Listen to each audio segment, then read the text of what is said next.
So one of the things that I've learned to have success when growing petunias in the garden bed is plant as the label is directed. I put in 45 plants and about 80 feet long. And when these plants grew up together, they gave no opportunity for weeds to grow in between the plants. I may have had to weed once or twice early in the spring, but after that, the plants covered the soil. And as you can see, there's very little weeding to do now.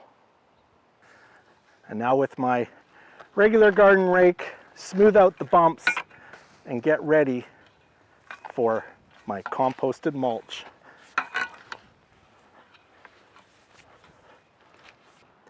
So to have great success in your garden, it starts with great soil. What I like to do in my garden beds is I add in fresh aged compost manure in the spring, 3 inches deep, and then again in the fall, aged black mulch. And that gets your garden to be good and rich, nice loose soil. That's perfect for growing your garden.